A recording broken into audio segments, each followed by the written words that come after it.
اللہم صلی علی سیدنا محمد وعلی آل سیدنا محمد مبارک وسلم۔ آج ہم نے علم البلاغہ میں سے جو مجاز اور استعارہ کی بات ہے انشاءاللہ اس کو مکمل کرنا ہے۔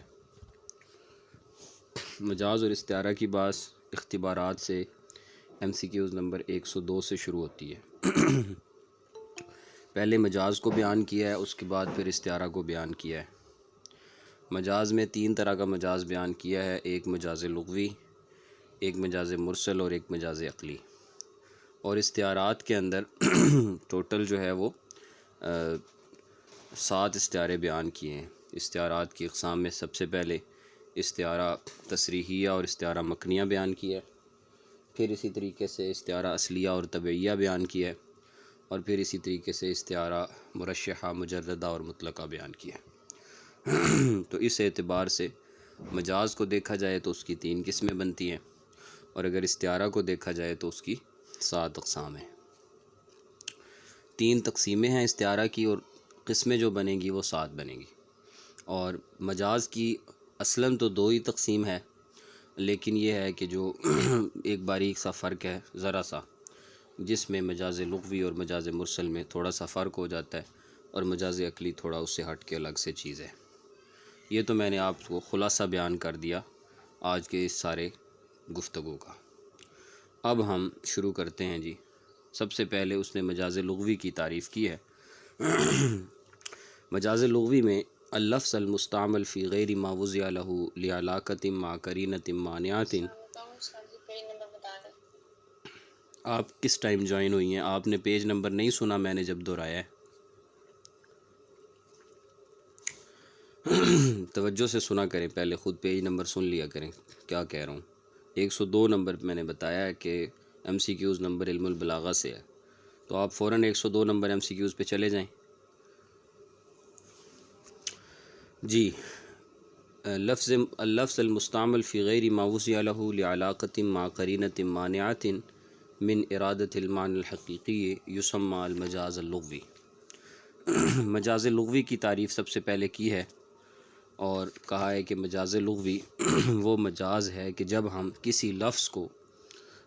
ایسے معنی میں استعمال کریں کہ جس کے لیے وہ لفظ وضع نہیں کیا گیا، یعنی اصل کے اعتبار سے اپنی اصلی معنی سے ہٹ کر ہم کسی اور معنی میں استعمال کریں، اور ہم جس معنی میں استعمال کر رہے ہیں اس معنی میں استعمال کرنے پر ہمارے پاس کوئی قرینہ موجود ہو، کوئی ایسا قرائن سے ہمیں بات پتہ چل رہی ہو کہ یہاں ہم نے اس کو کس لفظ میں اور کس معنی میں اس کو ہم نے استعمال کرنا ہے، اس پر ہمیں کوئی دلیل مل رہی ہو۔ اب چاہے وہ لفظوں کے اندر سے مل رہی ہو یا لفظوں میں تو نہ مل رہی ہو، لیکن عبارت اور ترکیب اور مفہوم سے ہمیں بات سمجھ میں آ رہی ہو، جس کو کہتے ہیں کہ جو ہے نا وہ حالت میں مل رہی ہو، تو وہاں ہم حقیقی معنی کو چھوڑ دیتے ہیں اور مجازی معنی کو اختیار کر لیتے ہیں۔ اور جو حقیقی معنی کو چھوڑتے ہیں تو اس حقیقی معنی کو چھوڑنے پر بھی کوئی دلیل ہوتی ہے، جس کو ہم قرینہ مانعہ کہتے ہیں۔ قرینہ مطلب دلیل، اور مانعہ مطلب منع کرنے والی، یعنی ایسی دلیل جو ہمیں روکتی ہے اس بات سے کہ ہم نے حقیقی معنی کو مراد نہیں لینا، بلکہ ہم نے مجازی معنی کو مراد لینا ہے۔ اور مجازی معنی کو جو مراد لینا ہے، اب وہ کون سا مجازی معنی مراد لینا ہے، اس پر بھی ایک دلیل ہوتی ہے، یا تو وہ لفظوں کے اندر موجود ہوتی ہے، یا لفظوں میں تو نہیں لیکن ترکیب سے، جملے کے مفہوم سے، جملے کے معنی سے ہمیں سمجھ میں آ رہی ہوتی ہے۔ اس کو ہم کہتے ہیں کہ لفظوں میں تو نہیں ہے لیکن حالن ہے، حال کے اعتبار سے دلیل موجود ہے۔ تو خلاصہ کلام یہ ہوا کہ مجاز لغوی میں ہم کسی بھی لفظ کے حقیقی معنی کو چھوڑ کر اس کا مجازی معنی مراد لیتے ہیں۔ حقیقی معنی کو چھوڑنے پر بھی دلیل ہوتی ہے، جسے قرینہ مانعہ کہتے ہیں، اور مجازی معنی کے اختیار کرنے پر بھی دلیل ہوتے ہیں، جس کو کہتے ہیں کہ ہمارے پاس جو ہے وہ قرینہ لفظوں میں یا کہ حالت کے اندر ہمارے پاس اس کو چھوڑنے اس کو اختیار کرنے پر بھی ہمارے پاس دلیل موجود ہے۔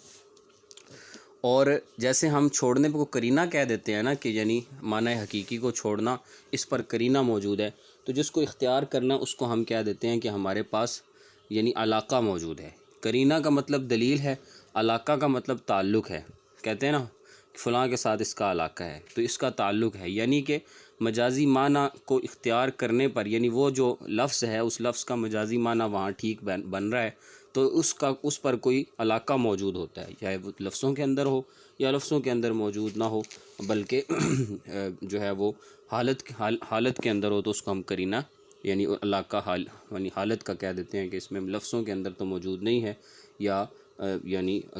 معنی موجود ہے۔ اور پھر یہ کہ جو ہم نے جو معنی اختیار کیا ہے،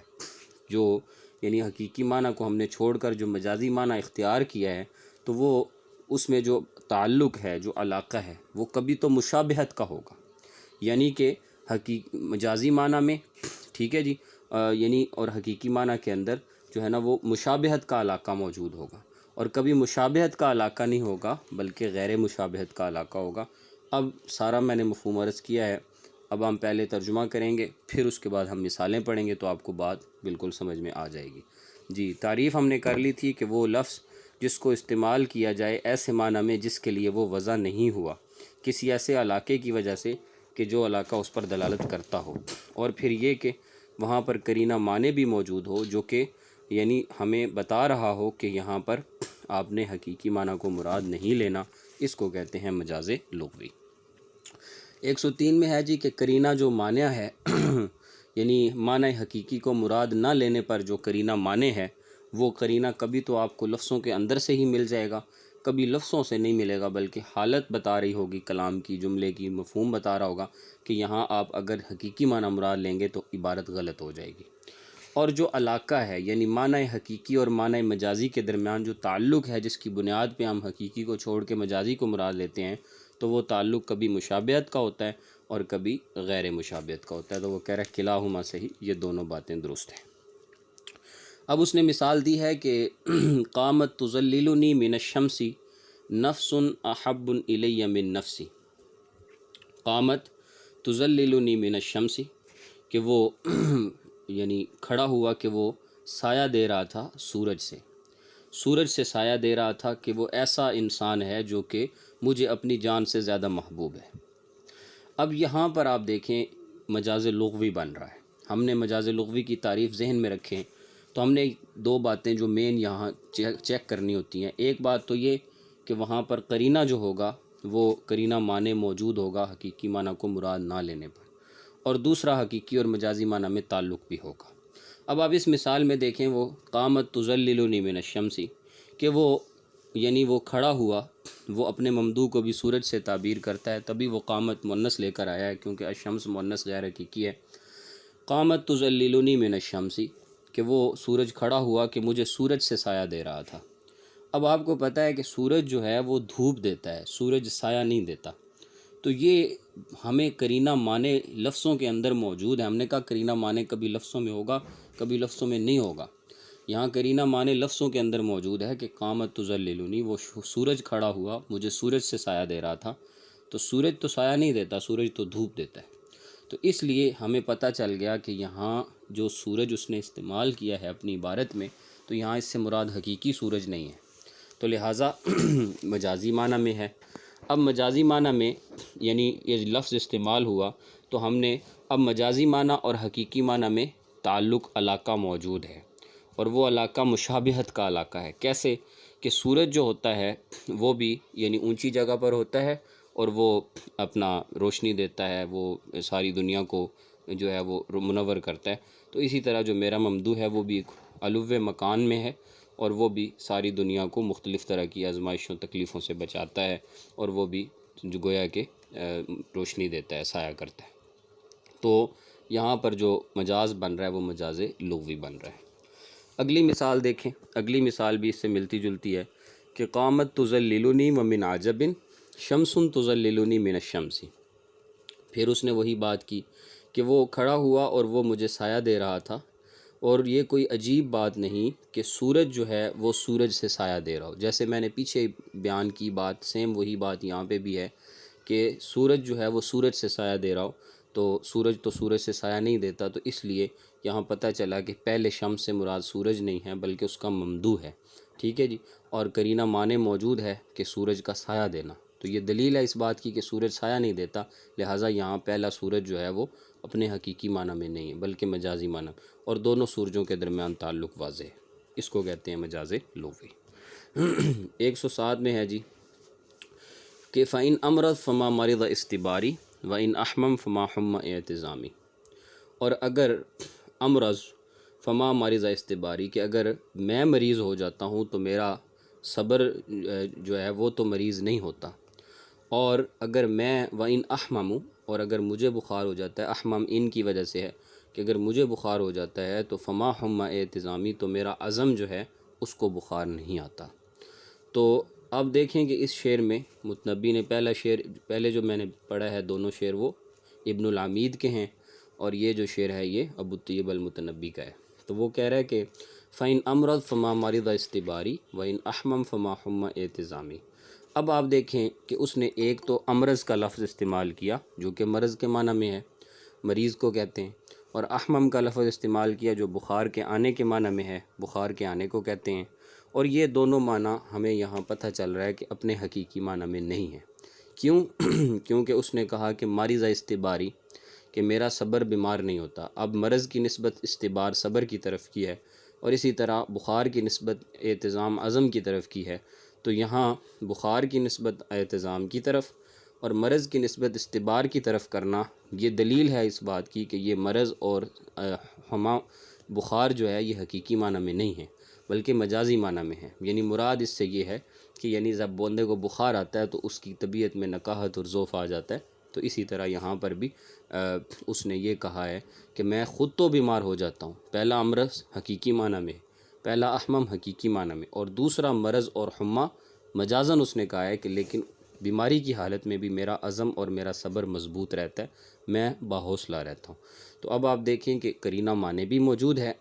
اور لفظوں میں ہے، اور دوسرا یہ کہ اس میں جو یعنی تعلق ہے حقیقی معنی کو چھوڑ کر مجازی معنی کو مراد لینے کا، وہ مشابہت کا ہے، وہ اس طرح کہ مرض کی صورت میں بھی انسان میں نکاہت اور ضعف آ جاتا ہے، اور اسی طریقے سے جب یعنی جو دوسرا اس نے معنی استعمال کیا ہے تو وہاں پر وہ اس سے مراد نکاہت اور ضعف لے رہا ہے، تو اس لیے ان دونوں کے درمیان مشابہت کا تعلق بھی موجود ہے، یہی اس نے پوچھا ہے۔ اور 108 میں دیکھیں کہ تعرض لی الصحاف وقد قفلنا فقلت الیک ان معی الصحاب، بادلوں نے ہمارا پیچھا کیا اور ہمیں انہوں نے گھیر لیا، تو میں نے کہا اس کو کہ ان معی الصحاب، کہ میرے ساتھ جو ہے وہ اپنا بادل ہے۔ اب آپ دیکھیں کہ یہاں پر اس نے کہا ہے کہ ان معی الصحاب، میرے پاس اپنا یا میرے ساتھ اپنا بادل ہے۔ اب یہ لفظوں سے آپ کو پتہ چل رہا ہے کہ کسی انسان کے ساتھ بادل کا ہونا تو یہ حقیقتاً نہیں ہو سکتا، بادل تو آسمان میں ہوتا ہے، اور یہ کہہ رہا ہے کہ وہ بادل میرے ساتھ بھی ہے، تو اس کا مطلب ہے کہ یہاں اس کا معی الصحاب میں صحاب سے مراد حقیقتاً بادل نہیں ہے۔ تو ایک بات تو یہ واضح ہو گئی کہ قرینہ لفظیہ یہاں موجود ہے، معی کا لفظ بتلا رہا ہے کہ صحاب سے مراد حقیقی بادل نہیں، اور پھر تعلق بھی مشابہت کا ہے کہ جس طرح بادل سیراب کرتا ہے، اور تو اسی طرح جو اس کا ممدوح ہے وہ ایک رجل کریم ہے، ایک سخی آدمی ہے، وہ بھی سیراب کرتا ہے، وہ عطایا کے ساتھ سیراب کرتا ہے، تو لہٰذا قرینہ یہاں پہ مشابہت کا موجود ہے۔ اگلی مثال دیکھیے کہ بلادی و ان جارت علیہ عزیزۃ و قومی و ان ظنوا علیہ کرام، بلادی یعنی وہ میرا ہی گھر ہے، میرا ہی شہر ہے، و ان جارت علیہ عزیزۃ، اگرچہ اس کے رہائشی مجھ پر ظلم کریں، و قومی اور وہ میری ہی قوم ہے، و ان ظنوا علیہ کرام، اگرچہ اس کے معزز لوگ میرے ساتھ بخل کا معاملہ کریں۔ اب آپ دیکھیں کہ یہاں پر اس مثال میں یہ اس شعر کی نسبت ابو فراس ہمدانی کی طرف بھی کی جاتی ہے اور احمد شوقی کی طرف بھی کی جاتی ہے، زیادہ معروف ابو فراس الہمدانی ہے۔ تو وہ یہاں پر اس نے کہا کہ بلادی وہ میرا ہی شہر ہے، اگرچہ اس شہر والے مجھ پہ ظلم کریں، اور وہ میری ہی قوم ہے، اگرچہ جو ہے وہ قوم جو ہے وہ اس کے وہ معزز قوم میرے ساتھ بخل کا معاملہ کریں۔ اب وہ میرا شہر ہے اگرچہ مجھ پہ ظلم کرے، اب آپ کو پتہ ہے کہ بلاد جو ہوتا ہے، شہر جو ہوتا ہے، وہ تو ظلم نہیں کرتا، اب ظلم جو کرے گا وہ شہر والے کریں گے، شہر نہیں کرے گا۔ اسی طرح جو بخل کا معاملہ کرے گا وہ قوم بمعنی اہل القوم یعنی قوم والے کریں گے، قبیلے والے کریں گے۔ تو یہاں پر آپ دیکھیں کہ یہاں یعنی جو قرینہ معنی ہے، قرینہ معنی تو یہاں موجود ہے، اور وہ حالتاً ہے، لفظاً نہیں ہے، کہ حالت بتلا رہی ہے کہ بلاد تو ایک مطلب شعور چیز ہے ہی نہیں کہ وہ ظلم کرے یا قوم تو ایک ضعیف شعور ہے ہی نہیں کہ وہ قوم، ہاں اہل القوم، اہل البلاد، جو قوم والے ہیں، شہر والے، وہ یہ کام کر سکتے۔ تو لہٰذا قرینہ یعنی ہمیں بات پتہ چلی کہ حالت سے بات پتہ چلی کہ یہاں بلاد سے مراد حقیقتاً معنی کریں تو جملہ ٹھیک نہیں بنتا،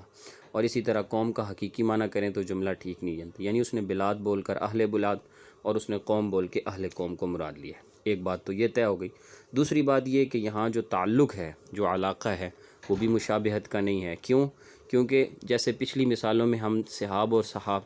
تو دونوں میں مناسبت موجود تھی، شمس اور شمس دونوں میں مناسبت موجود تھی، اسی طرح مرض اور مرض، حمہ اور حمہ دونوں میں مناسبت تھی۔ یہاں ایسی مناسبت نہیں ہے۔ پہلے شعر میں بھی بلاد کی آگے کوئی مناسبت نہیں، دوسری جگہ قوم کی مناسبت، اس لیے یہاں جو علاقہ ہوگا وہ مشابہت کا نہیں ہوگا، بلکہ وہ غیر مشابہت کا ہوگا، کہ ایسی اس کی کوئی مشابہت تو موجود نہیں ہے، لیکن تعلق بہر کیف موجود ہے کہ بلاد اور اہل بلاد میں تعلق تو ہوا ہی کرتا ہے۔ اس لیے یہاں ہم کہیں گے کہ یہ تعلق جو ہے وہ غیر مشابہت کا ہے۔ اگلی مثال دیکھیے، اگلی مثال میں ہے کہ فلا زالت الشمس سلتی فی سمائہ مطالعۃ الشمس التی فی لثامہ، یہ لیام نہیں ہے، یہ لثام ہوگا، کہ فلا زالت الشمس التی فی سمائہ، جب تک آسمان کا سورج آسمان پہ ٹھہرا رہتا ہے، تو مطالعۃ الشمس تو وہ فی لثامہ، تو وہ اس چہرے کی زیارت کرتا رہتا ہے جو کہ پردوں میں چھپا ہوا ہے، فی لثامہ یعنی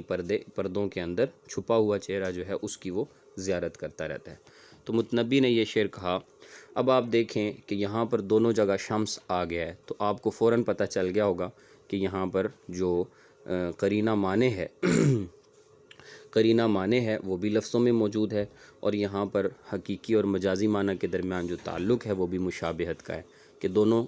سورج بھی منور ہے اور جو محبوب کا چہرہ ہے وہ بھی منور ہے، تو اس لحاظ سے دونوں میں جو تعلق ہے وہ مشابہت کا موجود ہے۔ اسی طرح اگلی مثال میں کہ بنیت بیوتن عالیات وقبلہا بنیت فخارا لا تسامی شواہق، کہ تو نے جو ہے وہ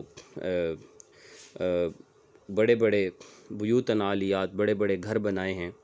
اور اس سے پہلے تو نے ایک ایسا اپنا فخر بنایا ہے، اپنی ایک ایسی عزت معاشرے میں پیدا کی ہے کہ لا تسامی شوائق، کہ اب کوئی دور دور تک بھی اس کے قریب بھی کوئی نہیں آ سکتا، یعنی کوئی اس کے نقش پا کو نہیں پہنچ سکتا، کہ تو نے اتنی اپنی عزت جو ہے وہ کمائی ہے۔ اب آپ دیکھیں کہ قرینہ تو لفظوں میں موجود ہے، کس طرح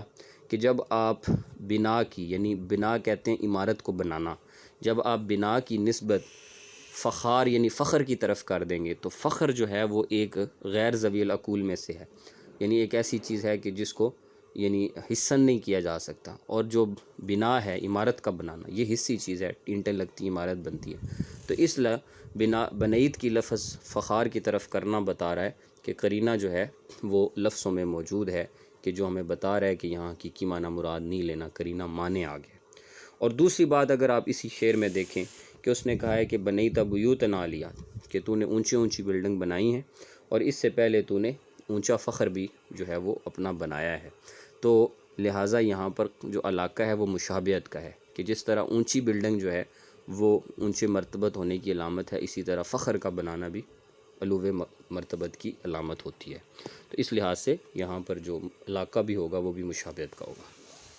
اگلی مثال ہے کہ تعرض لی السحاب وقت قفلنا، وہی جو ہم پیچھے مثال پڑھ آئے ہیں، تو میں نے ادھر ہی بتا دیا تھا کہ اس کا جو قرینہ ہے وہ لفظوں کے اندر موجود ہے کہ ان مائی السحاب، تو مائی السحاب کا مطلب واضح ہے کہ سورج تو ساتھ نہیں ہوتا، اس لیے قرینہ جو ہے وہ لفظوں میں موجود ہے۔ اگلی مثال 113 میں ہے کہ عیب علیک تراب سیف فی الوغا ما یفعل الصمصام بالصمصام، کہ یہ تیرے لیے عیب کی بات ہے کہ جو تو جنگ کے اندر تلوار کے ساتھ دیکھا جائے، کہ تیرے ہاتھ میں تلوار ہو، کیوں کہ ما یفعل الصمصام بالصمصام، کہ تو بذات خود تلوار ہے، تیرے ساتھ تلوار کا کیا کام، تلوار تیرے ساتھ ما یفعل کیا کرے گی، الصمصام بالصمصام۔ اب آپ دیکھیں کہ اس مثال کے اندر ایک دو باتیں چیک کرنی ہوتی ہیں، پہلے تو یہ کہ یہاں قرینہ معنی کیا ہے، معنی قرینہ کیا ہے، تو جہاں جو قرینہ عام طور پہ نا ایک اصول بھی اپنے ذہن میں رکھیں کہ اگر آپ کا قرینہ معنی لفظوں میں نہ ہو نا تو علاقہ بھی غیر مشابہت کا بنے گا عام طور پہ، لیکن ایسا بھی ممکن ہے کہ قرینہ معنی حالت میں ہو اور علاقہ جو ہے وہ مشابہت کا ہو جائے، جیسے کہ یہاں ہوا ہے علاقہ مشابہت کا ہے، دونوں جگہ سم ہے، کاٹنے والی تلوار اور تباہ و برباد کر دینے والا بادشاہ، اور جو قرینہ ہے وہ لفظوں میں موجود نہیں ہے۔ کیوں؟ کیونکہ لفظی اعتبار سے تو یہ جملہ ٹھیک ہے کہ تلوار کے ساتھ تلوار کا ہونا، سمسام سے مراد بہادر آدمی ہے اور دوسرے سمسام سے مراد تلوار ہے، تو یہ بظاہراً تو ممکن ہے، لیکن حالت یہ بتلا رہی ہے کہ ایسا ہو نہیں سکتا کہ ایک تلوار نے دوسری تلوار کو اٹھایا ہو، تو اس لیے یہاں ہمیں پہلے سمسام کا ترجمہ جو ہے وہ سمسام نہیں بلکہ کسی اور سے کرنا پڑے گا، کیونکہ یفعل کی نسبت سمسام کی طرف کرنا درست ہے۔ اس لحاظ سے حالت بتلا رہی ہے کہ تلوار کے ساتھ تلوار نہیں اٹھائی جاتی، تو اس لیے یہاں پر جو ہے وہ قرینہ جو معنی ہوگا وہ حالت میں ہوگا۔ اسی طرح 114 والی مثال ہے کہ اذا اعتل سیف الدولۃ اعتلت الارض، کہ جب سیف الدولہ بیمار ہو جاتا ہے تو پھر ساری سلطنت بیمار ہو جاتی ہے۔ اب دیکھ لیں یہاں فوراً آپ کو پتہ چل گیا ہوگا کہ جب اعتلہ بیماری کی نسبت عرض کی طرف کریں گے تو یہاں قرینہ لفظوں میں موجود ہے آپ کا، اور علاقہ بھی مشابہت کا ہے، کیونکہ اعتل اور اعتل وہاں انسان کا حقیقتاً بیمار ہونا ہے، اور یہاں بیماری سے مراد یہ ہے کہ وہاں جو ہے وہ فساد شروع ہو جائے، زمین میں امن و امان کی صورتحال خراب ہو جائے،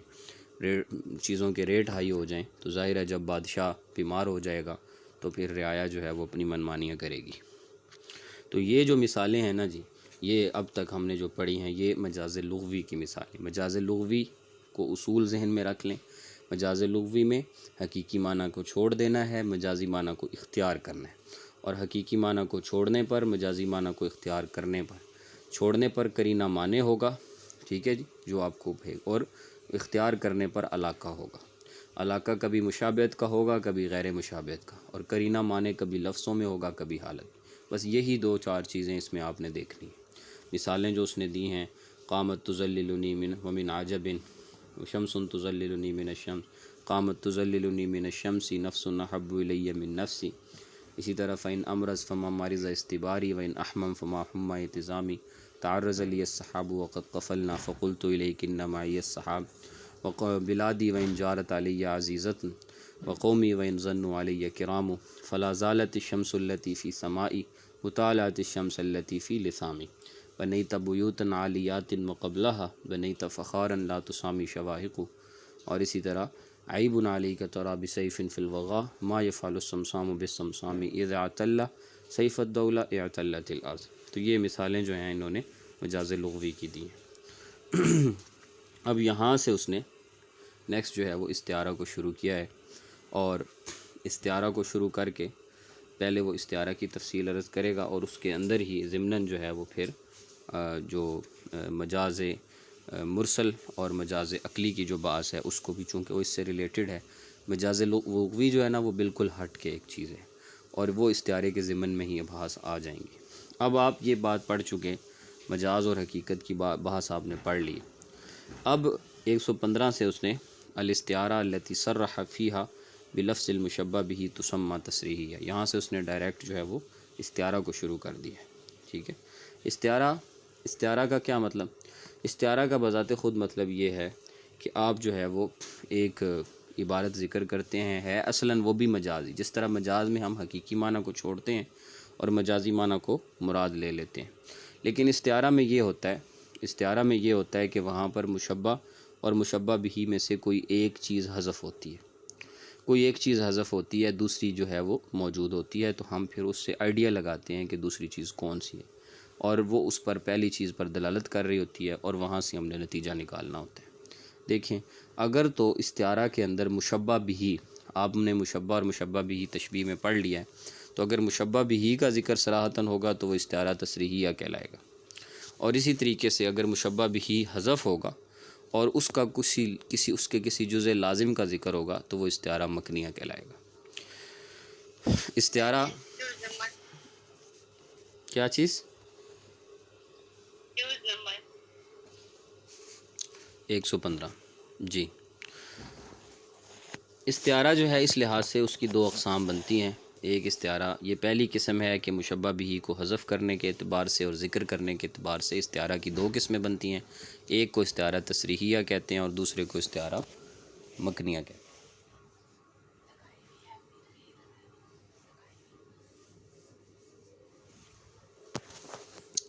جی، اور اب مثالیں دیکھیے گا جی۔ پہلی مثال اس نے دی ہے کہ انزلناہ الیک لتخرج الناس من الظلمات الی النور، ہم نے بھیجا آپ کو قرآن پاک کے ساتھ تاکہ آپ اس کے ذریعے لوگوں کو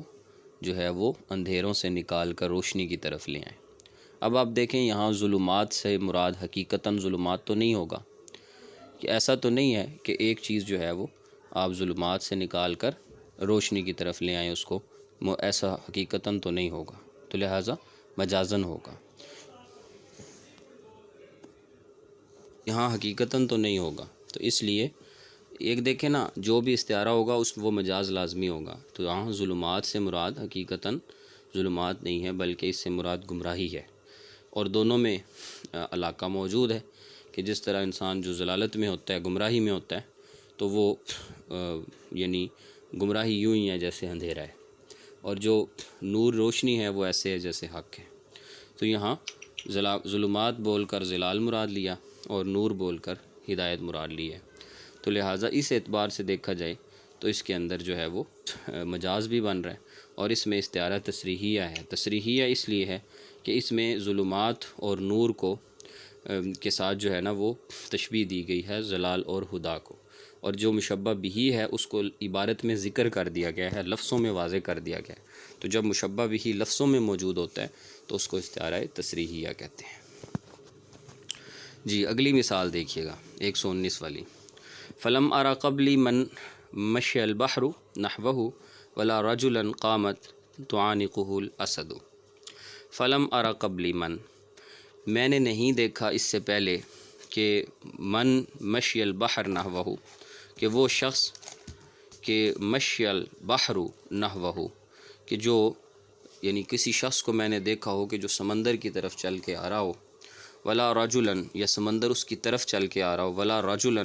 قامت تعانقہ الاسد، اور نہ میں نے ایسے شخص کو دیکھا ہے کہ جو کھڑا ہو اور وہ شیر سے مصافحہ کرے۔ اب یہاں پر اس نے اپنے ممدوح کو گویا ایک جگہ پر سمندر بحر اور دوسری جگہ پہ شیر بنایا ہے، ٹھیک ہے، بہادری میں شیر بنایا ہے اور سخاوت میں اسے سمندر بنایا ہے۔ اور اب ایک شخص جب یعنی ایک سلطنت کا قاصد جب اس کی طرف آیا پیغام لے کر، تو اب اس نے یہ کہا کہ میرا جو ممدوح ہے، جو بادشاہ ہے، تو وہ ایسے ہے جیسے سمندر ہے، تو یہ شخص جو ہے وہ سمندر کی طرف آ رہا ہے، یا یہ کہ یہ شیر کے ساتھ مصافحہ کر رہا ہے۔ اسی طرح اگلی مثال میں بھی اس نے اسی چیز کو پورے قصیدہ اس کو واضح کیا ہے کہ وَأَقْبَلَ يَمْشِي فِي الْبِسَاطِ فَمَا دَرَا إِلَى الْبَحْرِ يَسْعَى أَمْ إِلَى الْبَدْرِ يَرْتَقِي۔ اور یہ دونوں اشعار جو ہیں یہ تقلیب ہیں ایک دوسرے کی، اور یہ عربی ادب کا ایک بہترین نموذج ہے کہ ایک ہی بات کو اس نے دو طریقوں سے کہا ہے متنبی نے۔ ایک تو اس نے اس طریقے سے کہا بات کو کہ کوئی شخص بادشاہ کی طرف آ رہا ہے تو اس کو کیسے تعبیر کیا، اور اب وہ بادشاہ کو تعبیر وَأَقْبَلَ يَمْشِي فِي الْبِسَاطِ فَمَا دَرَا إِلَى الْبَحْرِ يَسْعَى أَمْ إِلَى الْبَدْرِ يَرْتَقِي، کہ وہ شخص جو ہے یعنی وہ قاصد جب آ رہا تھا یمشی فی البساط، چل تو وہ قالین پہ رہا تھا، فما درا، لیکن معلوم نہیں کہ الی البحر یسعی، کہ وہ سمندر کی طرف چڑھ رہا تھا، ام الی البدر یرتقی، یا وہ چاند کی طرف بلند ہو رہا تھا، چاند کی طرف جا رہا تھا۔ تو اب دیکھیں کہ دونوں اشعار کے اندر اس نے پہلے شعر میں اس نے بحر اور اسد یہ اپنے بادشاہ کو بنا لیا، اور دوسرے شعر میں بھی بحر اور بدر اس نے اپنے بادشاہ کو، اپنے ممدوح کو بنایا، تو لہٰذا مجاز تو یہ ہو گیا۔ ظاہر حقیقی معنی چھوڑ کے مجازی معنی مراد لیا، دونوں میں مشابہت بھی موجود ہے، تو اس لیے مجاز تو یہ ہو گیا۔ اب ہم دیکھیں کہ اس میں استعارہ جو ہے وہ تصریحیہ کیسے ہے۔ پہلی مثال میں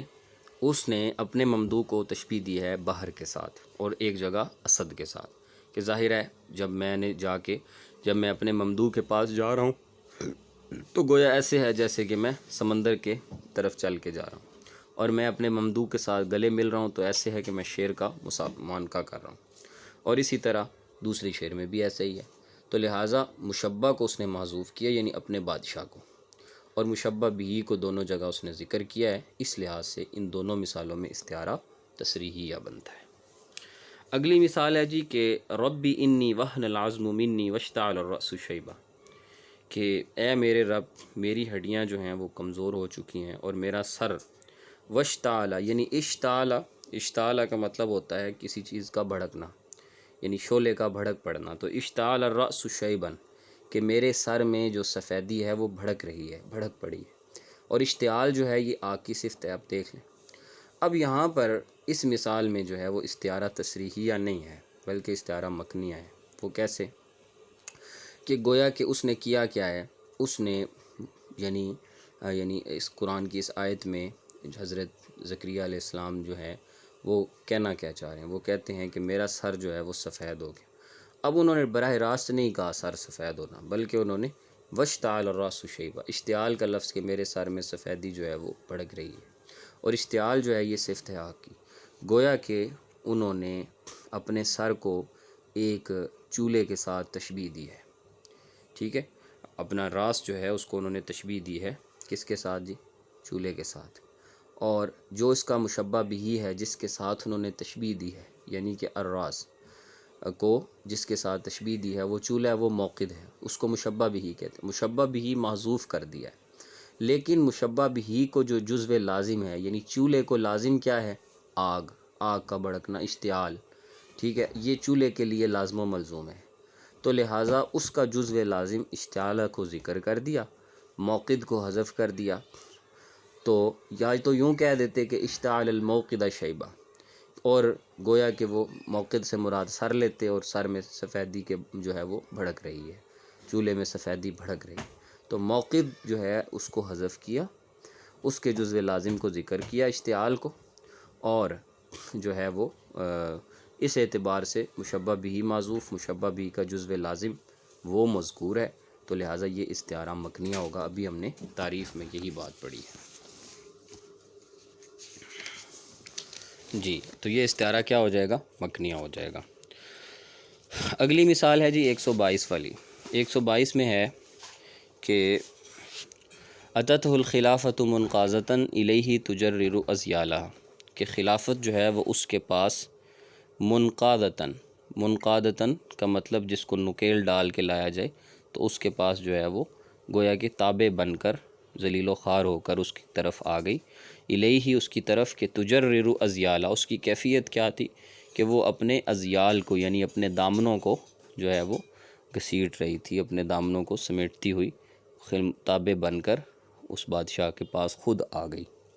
خلافت۔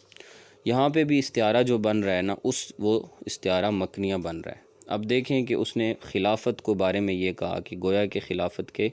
دامن تھے اور وہ اپنے دامن سمیٹ کر بادشاہ کے قدموں میں خود ہی آ گئی، تو اس سے پتہ یہ چلتا ہے کہ اس نے یہاں مجازن یعنی یہ جو کہا ہے نا الیہ تجرر اذیالہ، کیونکہ خلافت تو ایک غیر عقلی چیز ہے، اس کا کوئی دامن تو ہے نہیں، تو یہ اس نے مجازن استعمال کیا ہے، گویا کہ اس نے خلافت کو ایک یعنی تشبیہ دی ہے ایک عورت کے ساتھ، کیونکہ اور عورت کا جزو لازم جو ہے وہ اس کا دوپٹہ ہے، اس کے اذیال ہیں، اس کا دامن ہے، اور یہاں پر اس نے یہ کہا کہ گویا کہ وہ تابع ہو کر اس کے قدموں میں آ گئی، تو خلافت کو اس نے عورت سے تشبیہ دی، اس کو مشبہ بھی وہ بنایا، اور مشبہ بھی یعنی اس مرا کو ہی جو ہے وہ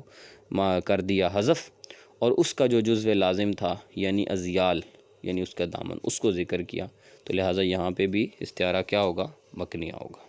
تو یہاں تک یہ بحث جو ہے ایک بحث استعارہ کی مکمل ہو گئی،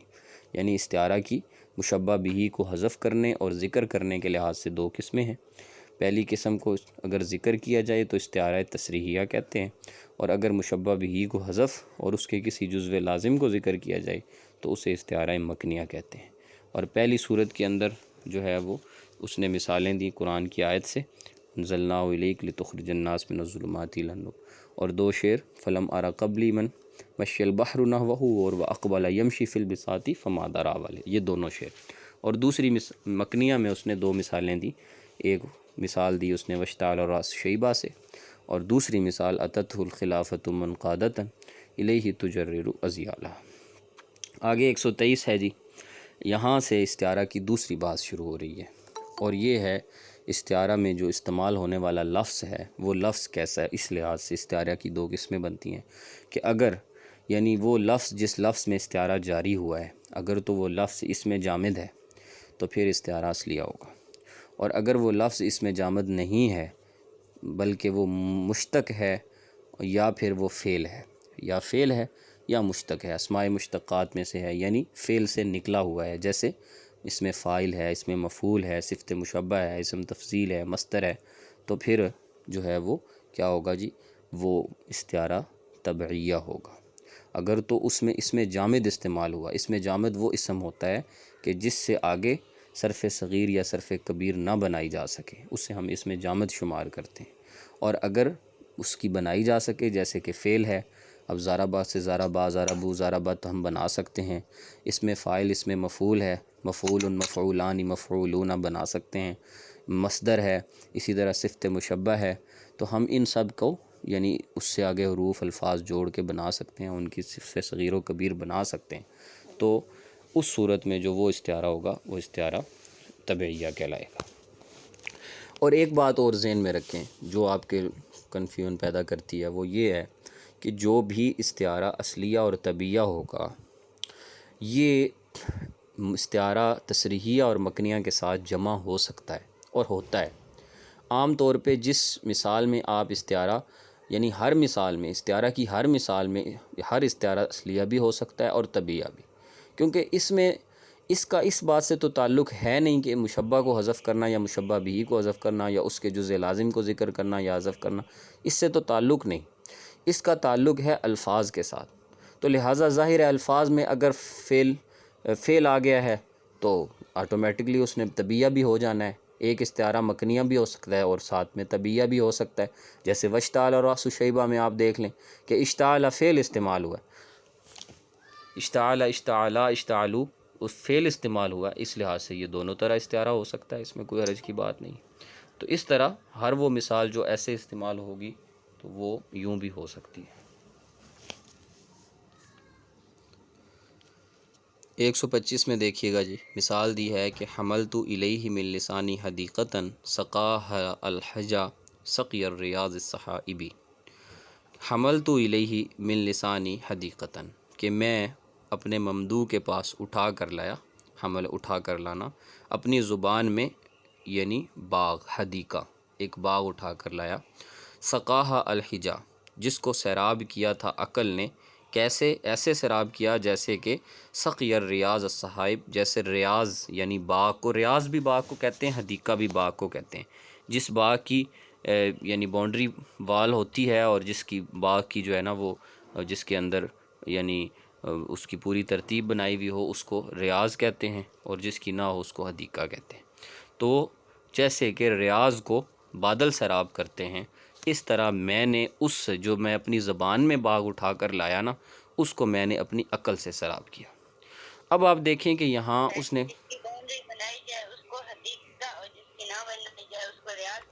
خاموش ہو جائیں، میں ریکارڈنگ کر رہا ہوں، میں نے پہلے اس دن بھی کہا تھا کہ نہ بولیں اس کے دوران، بعد میں سوال کر لیں جی۔ حملت الیہ من لسانی حدیقتاً سقاها الحجا، مجھے مسئلہ نہیں ہے، پھر وہ پہلے بھی ویڈیوز ڈیلیٹ کرنا پڑی ہیں، اتنی اس میں باتیں اور یہ ساری چیزیں اس میں شامل ہو جاتی ہیں ویڈیوز میں۔ سقاها الحجا سقی الریاض الصحائبی جی۔ تو اب آپ دیکھیں کہ اس مثال میں اس نے کہا کہ میں اپنی زبان میں باغ اٹھا کے لایا۔ اب یہاں سے واضح ہو گیا کہ لسانی حدیقتاً، تو اس کا مطلب حدیقہ جو ہے نا یہ اپنے حقیقی معنی میں نہیں ہے۔ تو میں نے عرض کیا کہ یہ جو ساری مجاز اور استعارہ ہے نا یہ ایک دوسرے سے ملی ہوئی ہیں، ہر مجاز جو ہے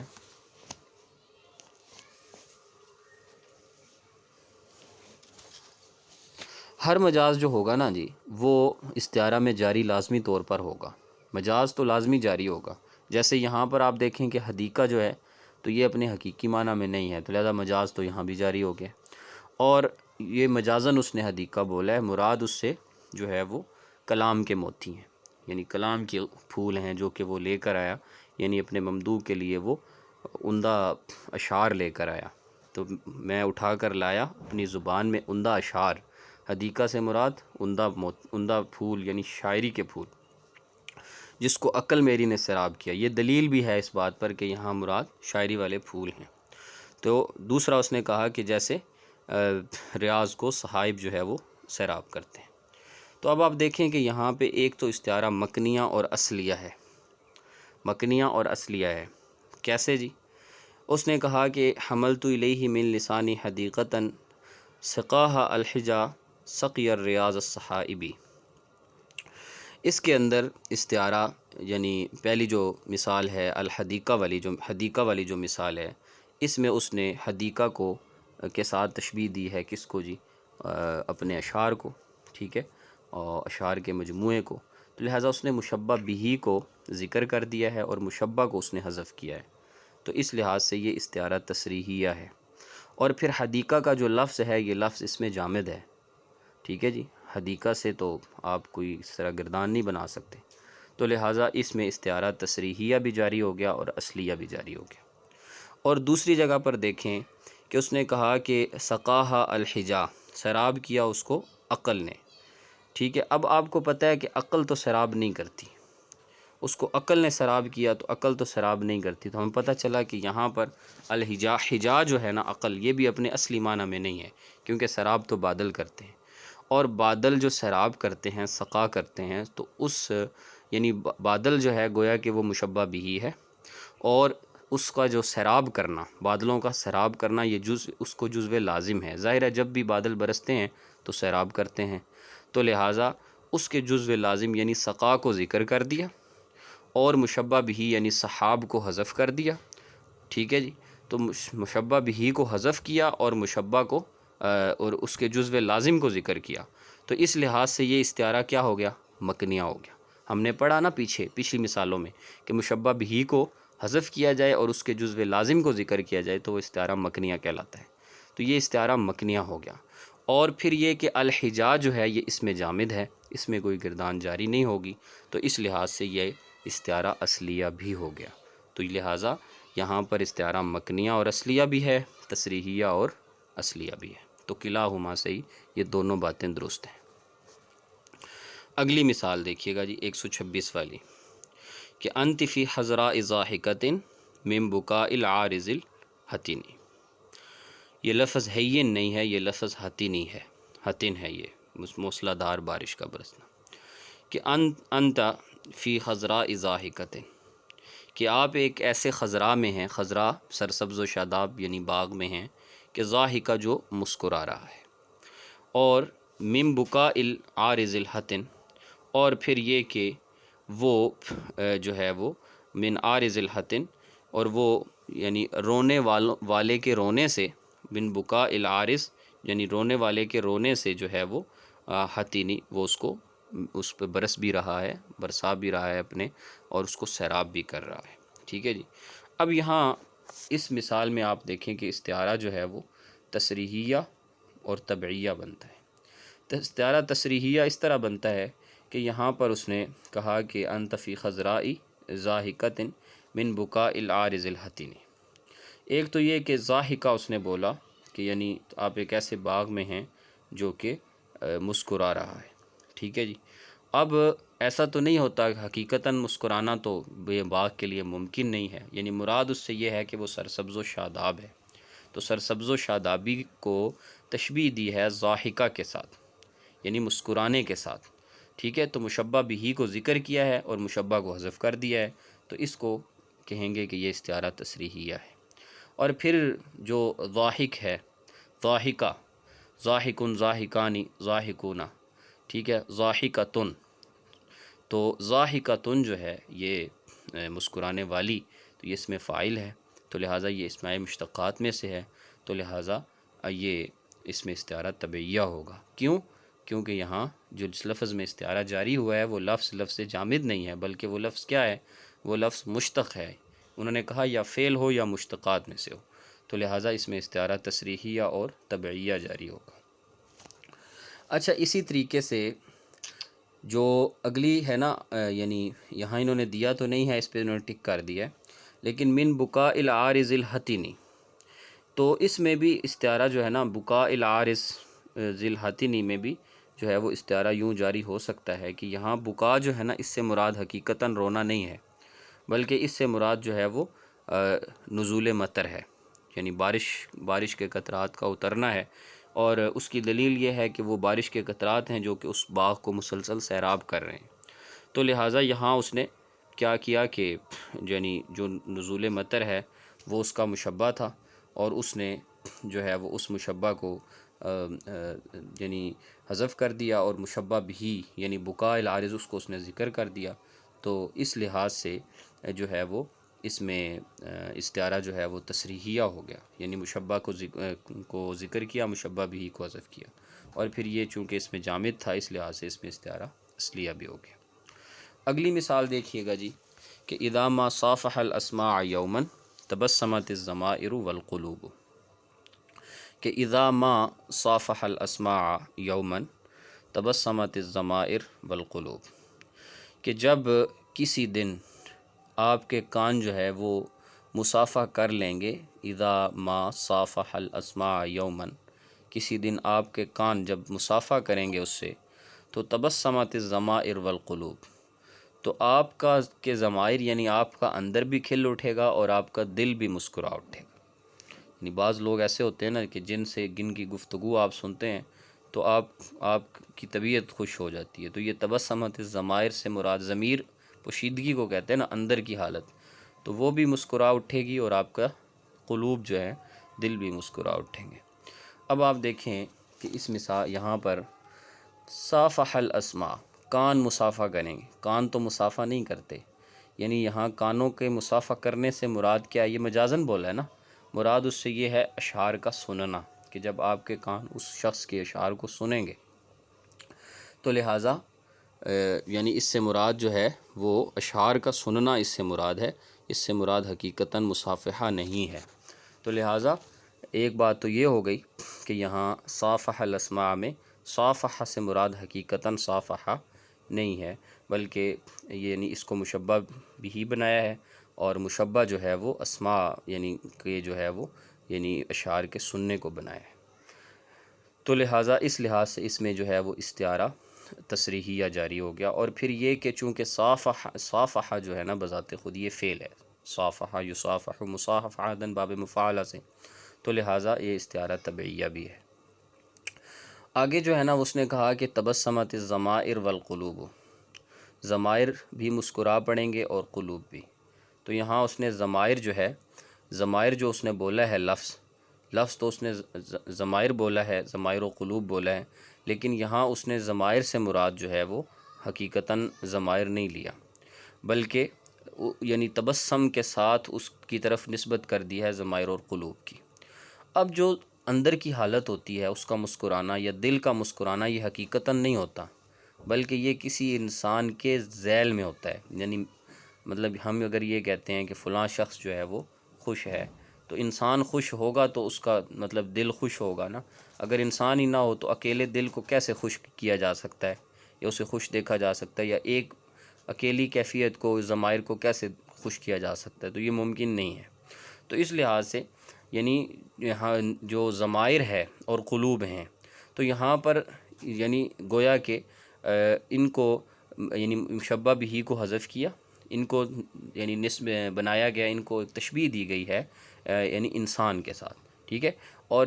جس انسان کو تبسم جو ہے، رونا ہنسنا، یہ انسان کی صفات ہیں، اس کو لازم ہے کہ ایک انسان ہنستا ہے، مسکراتا ہے، تو لہٰذا ضمائر اور قلوب کو جو ہے وہ ایک انسان سے تشبیہ دی گئی ہے، اسے مشبہ بھی بنایا گیا، اور اس مشبہ بھی کا جزو لازم تبسم ذکر کیا گیا ہے، اور اس مشبہ بھی کو حذف کیا گیا ہے، تو اس لحاظ سے تو یہ استعارہ ہو گیا مکنیہ۔ اور پھر یہ کہ ضمائر جو ہے یہ چونکہ اس میں جامد ہیں، اور قلوب جو ہیں یہ جتنے بھی اعضاء ہوتے ہیں یہ اسماء جامدہ میں سے ہیں، تو اس لیے یہاں پہ استعارہ اصلیہ ہوگا،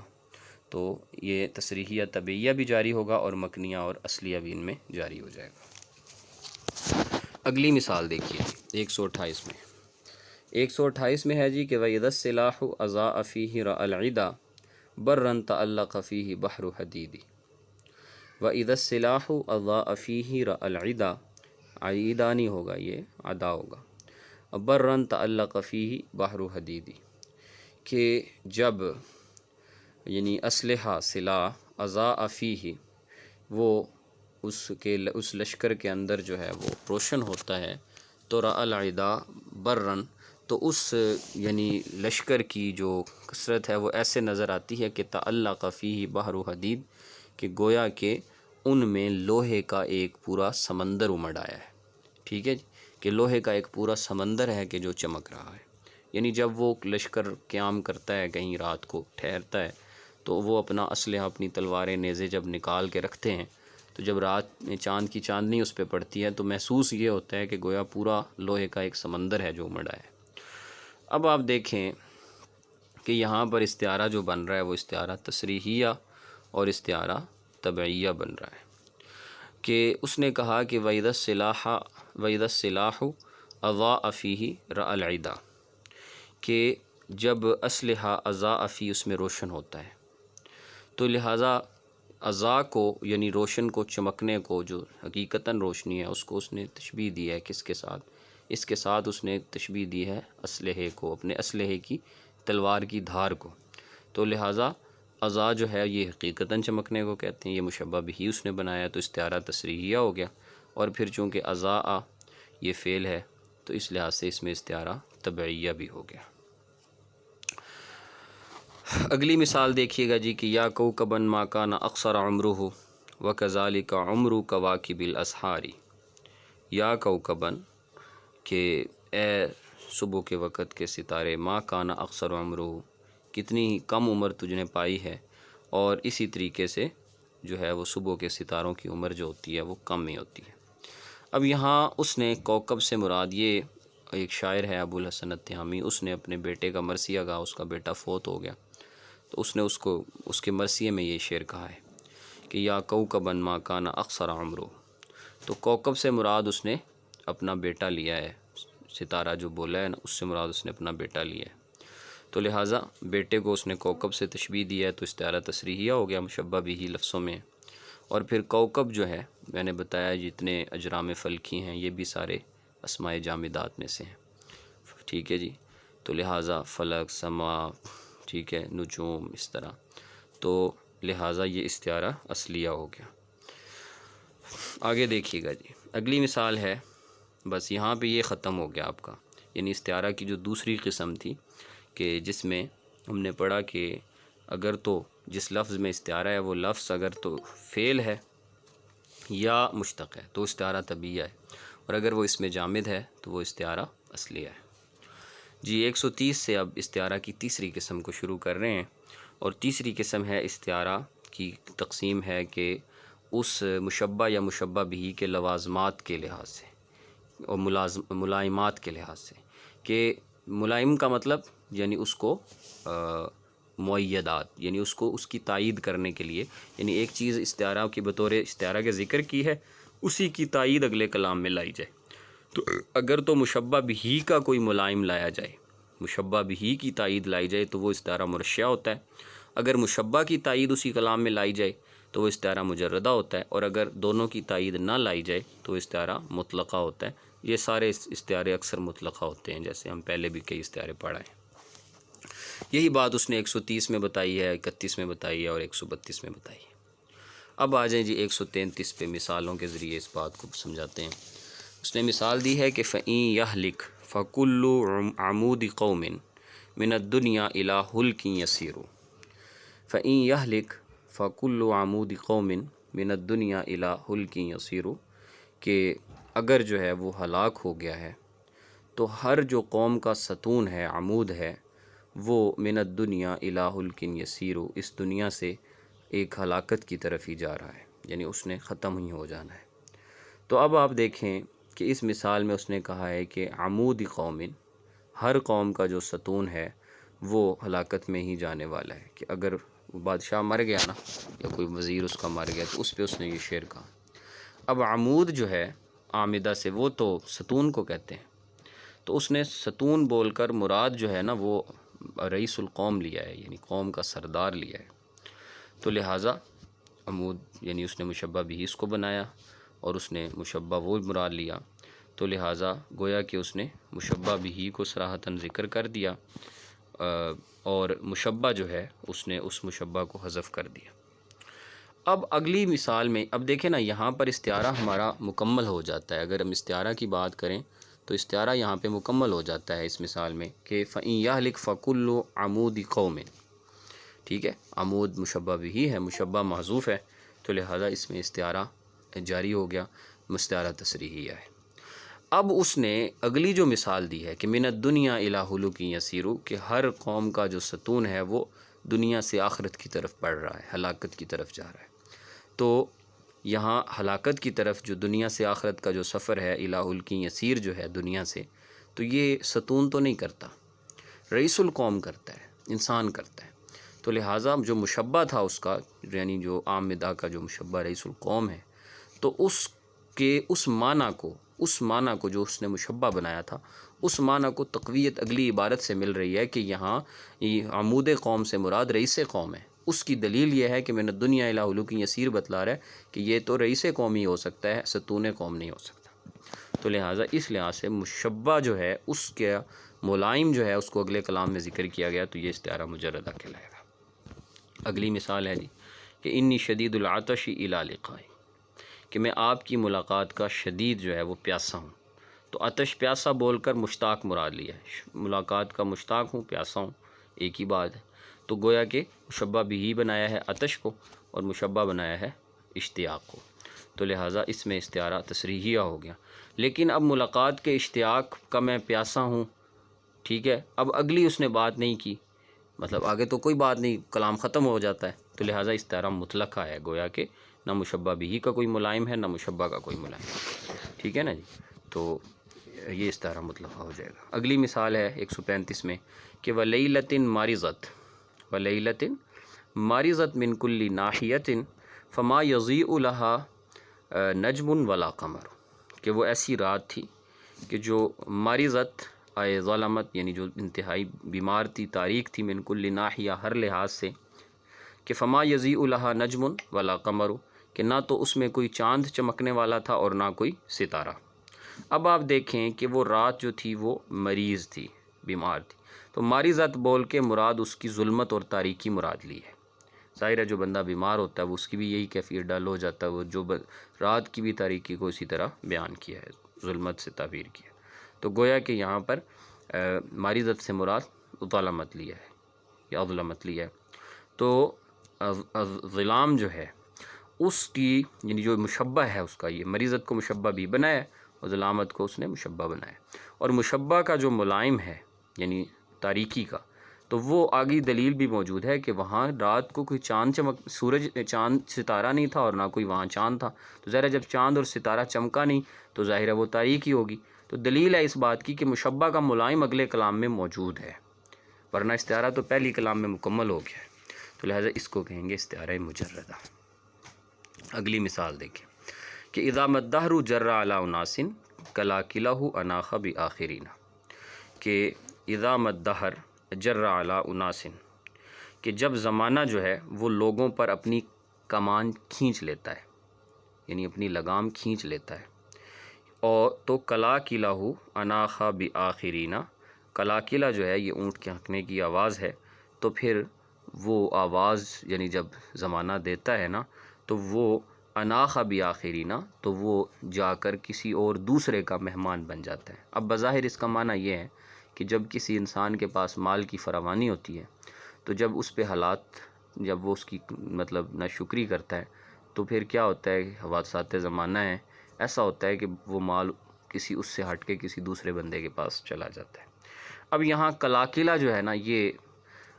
مخصوص یعنی ایک آواز ہے جو کہ اونٹ کو بٹھانے کے لیے استعمال ہوتی ہے۔ اب آپ دیکھیں کہ اس سے پتہ یہ چلا، اور یہاں اس نے کہا کہ جب زمانہ اپنی لگامیں کھینچتا ہے، تو یہاں دہر سے مراد جمل یعنی اونٹ مراد لیا اس نے، ٹھیک ہے نا، کیونکہ کلاکلہ کا لفظ بتلا رہا ہے، کلاکلہ اس آواز کو کہتے ہیں جو اونٹ کو بٹھانے کے لیے استعمال کی جاتی، تو لہٰذا کہ جب یعنی گویا کہ اونٹ جو ہے کہ جب وہ لوگوں پر اپنی لگامیں کھینچ لیتا ہے، یعنی لوگوں سے بیزار ہو جاتا ہے دوسرے لفظوں میں، تو پھر وہ یعنی اس کو ہانکنے والا جب ہانکتا ہے تو پھر وہ دوسرے بندے کے پاس جا کے مہمان ہو جاتا ہے، وہاں جا کے وہ پڑاؤ ڈال لیتے ہیں، تو دہر سے مراد اونٹ ہے۔ تو تو دہر مشبہ بھی ہے زمانہ اور جمل مشبہ ہے۔ اب دیکھیں کہ اس نے یعنی دہر جو ہے اس کو اس نے مشبہ بھی بنایا اور دہر کو مشبہ بنایا، کیونکہ یہاں مقصود دہر کا ذکر کرنا ہے، مشبہ لفظوں کے اندر موجود ہے، کیونکہ مراد معنی بتانا یہ چاہ رہے ہیں کہ زمانہ جو ہے کہ جب وہ لوگوں پر سے اپنا یعنی حوادثات زمانہ جب کسی انسان کو حائل ہوتے ہیں تو اس کی کیفیت بدل جاتی، تو دہر جو ہے وہ اس کو اس نے مشبہ بنایا۔ اور جمل یعنی دہر زمانے کو جو ہے وہ مشابہ قرار دیا ہے اونٹ کے، تو اونٹ مشبہ بھی ہے۔ اب اس مشبہ بھی کا ملائم وہ اگلی کلام میں موجود ہے اور وہ ہے کلاکلہ۔ کلاکلہ کا لفظ بتلا رہا ہے کہ یہاں پر مراد جو ہے نا وہ دہر سے اونٹ ہے، تو اس لیے مشبہ بھی کا ملائم موجود ہے، تو اس لیے یہ استعارہ مرشح ہوگا۔ جب مشبہ بھی کا ملائم ہوتا ہے تو پھر وہ استعارہ مرشح ہوتا ہے۔ اگلی مثال دی ہے اولئک الذین اشتروا الضلالۃ بالہدی والعذاب بالمغفرۃ فما اصبرهم علی النار۔ تو اشتروا الضلالۃ بالہدی، جنہوں نے ضلالت کے بدلے ہدایت کے بدلے گمراہی کو خریدا، ٹھیک ہے جی، تو واضح ہے بالکل، تو اس میں استعارہ مطلقہ ہوگا، اس میں کوئی ایسی چیز نہیں ہے آگے کی جو اس کے معنی کو مؤید کر رہی ہو، ٹھیک ہے جی۔ اسی طرح اگلی مثال ہے کہ تلطخ فلان بعار لن یغسل عنہ ابدا۔ تلطخ کہتے ہیں اپنے آپ کو یعنی مٹی سے ساتھ لت پت کر لینا، تو کہتا ہے کہ فلاں نے اپنے آپ کو لت پت کر لیا ہے آر کے ساتھ، ٹھیک ہے جی، آر کے ساتھ لت پت کیا ہے۔ تلطخ سے یہ ظاہراً یہ ایک اشباہ پیدا ہوتا ہے کہ مٹی کے ساتھ اس نے لت پت کیا ہوگا، لیکن وہ کہتے ہیں کہ مٹی سے نہیں کیا بلکہ آر سے کیا ہے۔ اب وہ آگے کہتا ہے کہ لن یغسل عنہ ابدا، اب وہ اس سے کبھی غسل بھی نہیں کرے گا، گویا کہ آر کو اس نے تشبیہ دی ہے مٹی کے ساتھ، ٹھیک ہے جی۔ تو مٹی جو ہے وہ مشبہ ہے اور آر جو مقصود ہے اس کلام میں وہ مشبہ یعنی وہ مشبہ ہے، اور اس کو اس نے تشبیہ دی ہے جس کے ساتھ وہ مشبہ بھی یعنی مٹی ہے، کیونکہ تلطخ کا تو وہی مطلب بن رہی ہے۔ لیکن جو اگلا کلام ذکر کیا ہے لن یغسل عنہ ابدا، کہ وہ اس سے کبھی اب غسل نہیں کرے گا، تو اس سے جو مشبہ بھی جس کو اس نے بنایا ہے یعنی تین مٹی کو، تو اس مشبہ بھی کے معنی کو تقویت پہنچ رہی ہے، تو اس لحاظ سے یہاں پر استعارہ مرشحہ ہوگا، ٹھیک ہے جی۔ تو یہ جو ہے یہاں تک جو اس نے بیان کیا ہے یہ اس نے استعارہ کی تیسری قسم کو بیان کیا ہے، یعنی استعارہ مشبہ بھی کا ملائم ہوگا تو مرشحہ ہوگا، مشبہ کا ملائم ہوگا تو مجردہ ہوگا، اور اگر کسی کا ملائم نہیں ہوگا تو وہ مطلقہ ہوگا۔ آگے دیکھیے جی، آگے ہے استعارہ تمثیلیہ کا بیان۔ تمثیلی کیا ہے؟ آسان ہے یہ بالکل۔ استعارہ تمثیلیہ یہ ہے کہ اس میں مشبہ اور مشبہ بھی اور قرائن اور یہ ساری چیزیں نہیں ہوتی، ٹھیک ہے، بلکہ کیا ہوتا ہے کہ استعمل فی غیر ما وضع لعلاقۃ المشابہۃ مع قرینۃ مانعہ من ارادۃ معنی الحقیقی یسمى الاستعارہ تمثیلیہ۔ اس کو عام سادہ لفظوں میں اگر میں کہوں نا تو یہ پورا جملہ جو ہے نا یہ استعارہ ہوتا ہے۔ عام طور پہ تو استعارہ کوئی ایک لفظ یا مطلب کسی ایک اس میں ہوتا ہے نا استعارہ، یہاں پورا جملہ ہی استعارہ ہوتا ہے، پورے جملے سے پتہ چل رہا ہوتا ہے کہ یہ حقیقتاً اس کا یہ معنی نہیں مراد بلکہ کوئی اور ہی معنی مراد ہے۔ مثال دیکھیں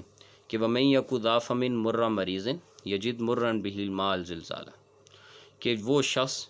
کہ ذَا فَمٍ مُرًّا مَرِيضٍ جو بیمار ہو تو اس کے منہ کا ذائقہ کڑوا ہوتا ہے، کڑوا ہو تو یجد مرن، اس سے کڑواہٹ ہی محسوس ہوگی اگرچہ آپ اس کو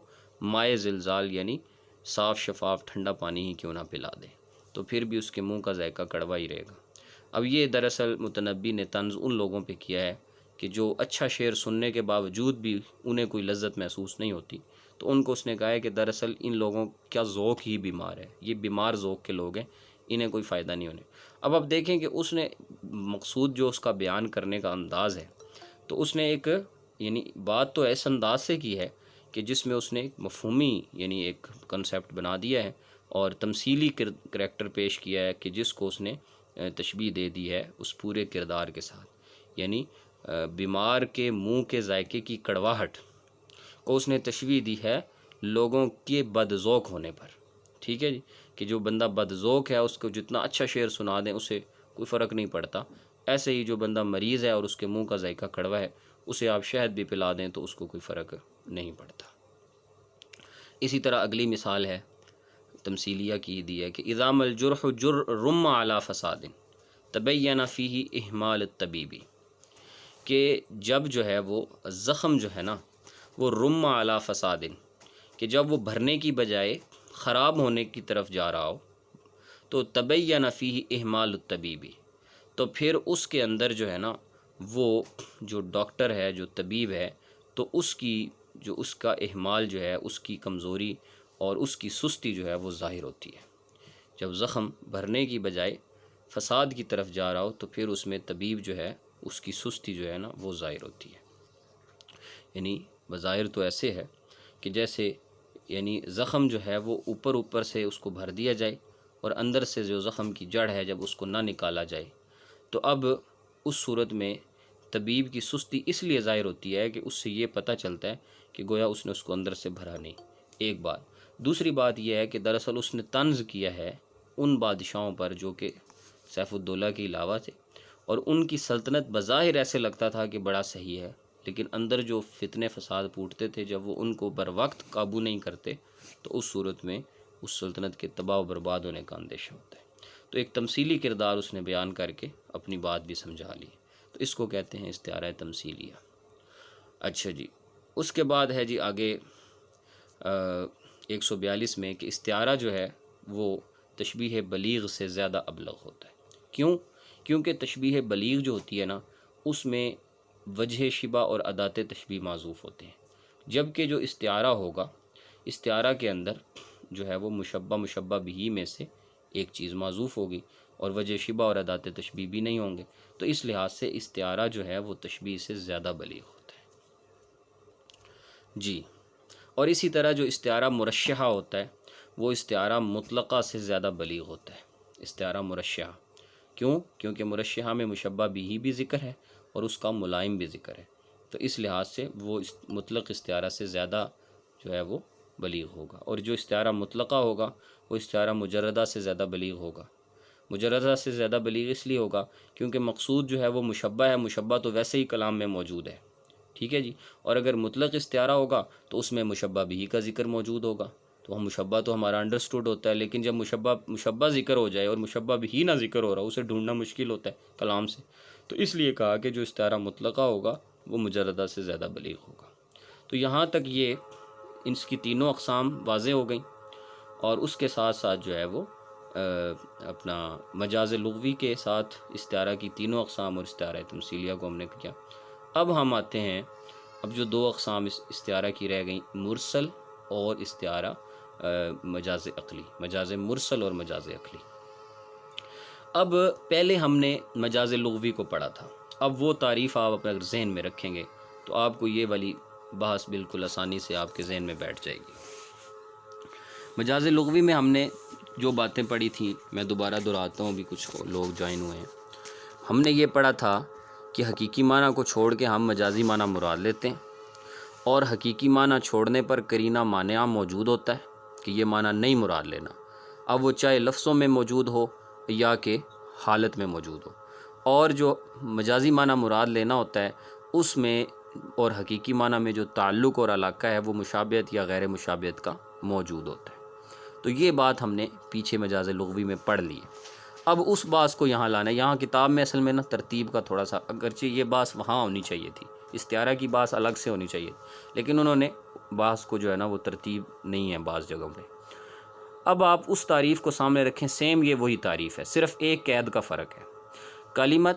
کلمہ استعملت فی غیر معناها الاصلی لعلاقت غیر المشابہ، وہاں ہم نے یہ بات پڑھی تھی کہ علاقہ جو ہوگا مجازی اور حقیقی معنی کے درمیان، تو وہ علاقہ مشابہت کا بھی ہو سکتا ہے اور غیر مشابہت کا، اور دونوں کی ہم نے کافی ساری مثالیں پڑھی۔ یہاں یہ بات ہے کہ علاقہ جو تعلق ہوگا نا وہ غیر مشابہت کا ہوگا، وہ مشابہت کا نہیں ہوگا۔ تو جب غیر مشابہت کا صرف علاقہ اور تعلق ہو، مشابہت کا نہ ہو، تو اس کو کہیں گے کہ یہ مجاز مرسل ہے،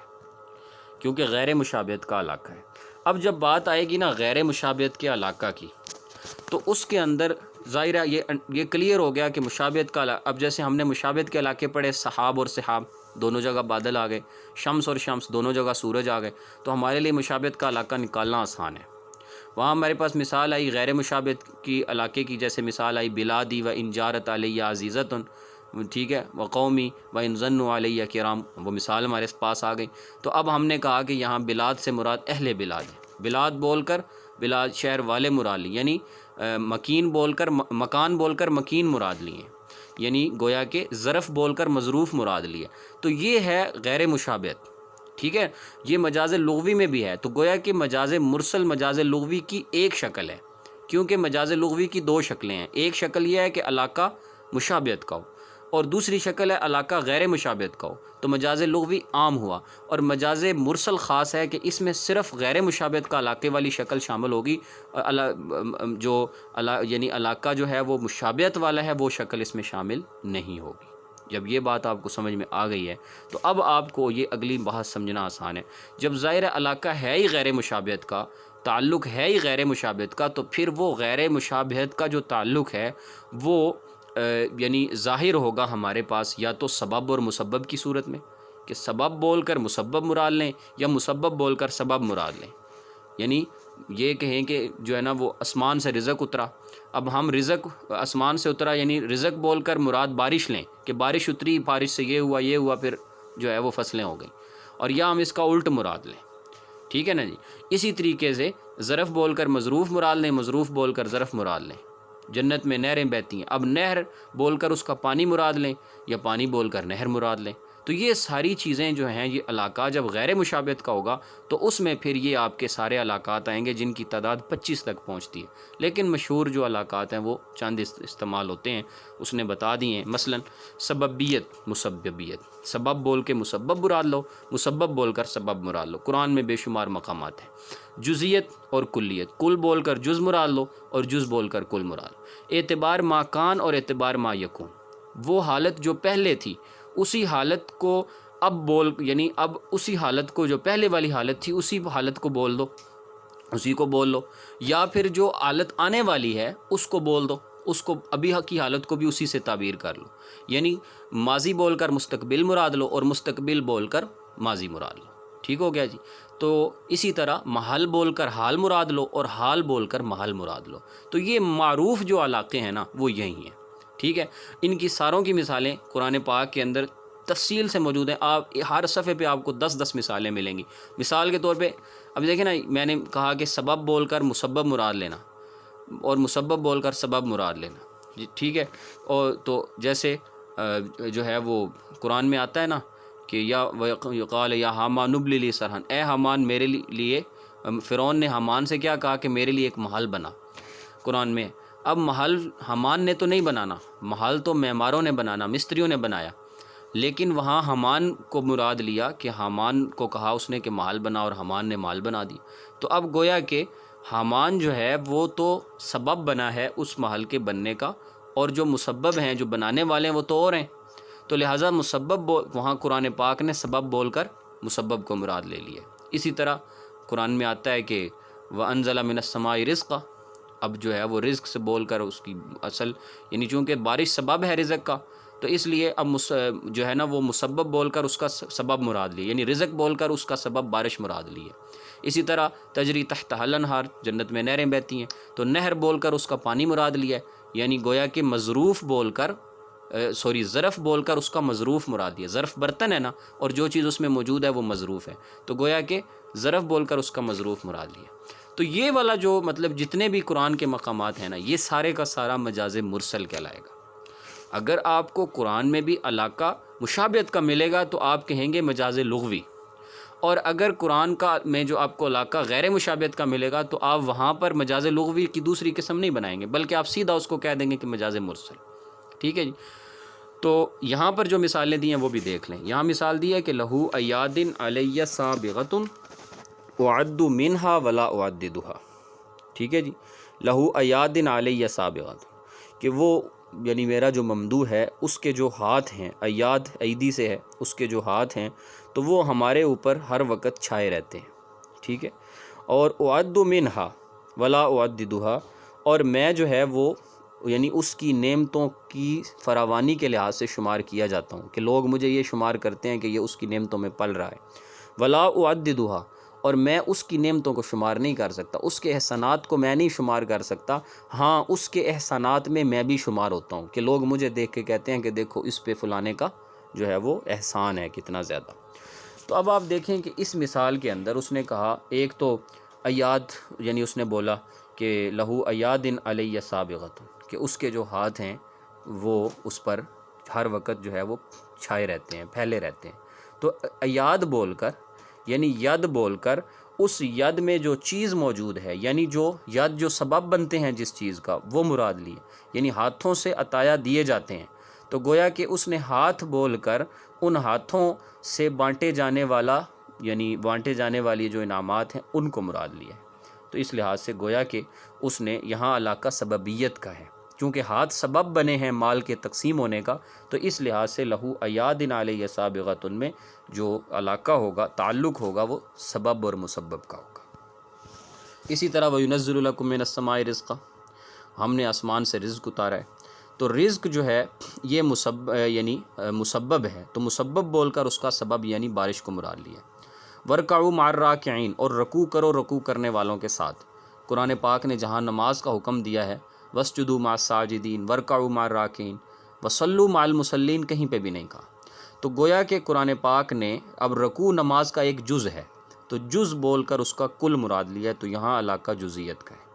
اسی طرح یقولون بِأَفْوَاهِهِم مَا لَيْسَ فِي قُلُوبِهِم، وہ کہتے ہیں اپنے منہ سے وہ جو ان کے دلوں میں نہیں ہے۔ اب یہاں دیکھیں کہ وہ منہ سے کہتے ہیں، حالانکہ پورے منہ سے نہیں کہا جاتا، منہ میں تو پورا جبڑا، دانت سب شامل ہے، لیکن جو آواز ادا ہوتی ہے وہ زبان سے، یعنی جو جزو لازم ہے اس کا وہ لسان ہے۔ تو گویا کہ وہ زبانوں سے کہتے ہیں، یقولون بِأَلْسِنَتِهِم ہونا چاہیے، لیکن افواہم کہا، تو گویا کہ کل بول کر اس کا جز مراد لیے، یعنی افواہ بول کر، فو بول کر اس کا لسان مراد لی ہے، منہ پورا بول کر اس کی زبان مراد لی ہے، تو لہٰذا علاقہ جو ہے وہ کلیت کا ہے۔